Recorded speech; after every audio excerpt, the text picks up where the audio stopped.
Censorship by governing bodies is accomplished via numerous formats. Suing and silencing the press, jailing dissidents, and banning unfavorable writings and book burnings are tactics tyrants have employed for centuries. One of the most prominent vehicles that both ancient English and French monarchs employed was that all publications necessitated their official approval. In French, the expression Avec Privilege Du Roy meant that the reigning monarch had given his personal approval. Of course, kings lacked the necessary time to read and examine each published work, needing their blessing. This is why committees and benefactors became tastemakers within the kingdom. They advised the king on a decision, and he typically consented. This was the identical requirement for theaters and performances, and the primary reason many of France's leading performers, such as Moliere, and writers were banished outside of Paris, and sometimes the country. Moliere eventually returned in triumph. The writer Voltaire was granted a brief stay and procession of visitors before he died.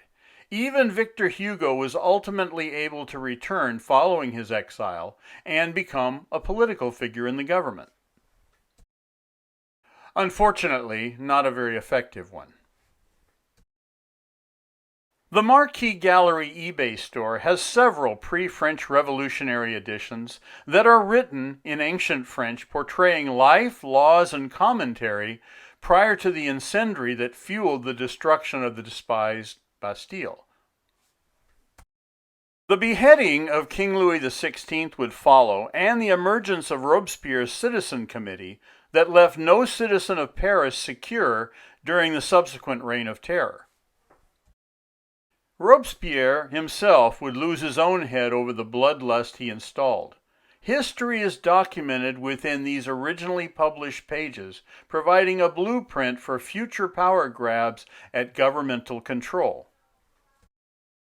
Suppression of free expression has historically always been a poor political decision during any age.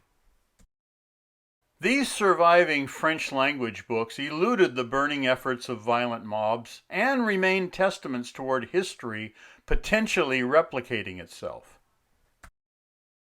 Each of the pictured editions was purchased through estate sales and/or regional auction houses.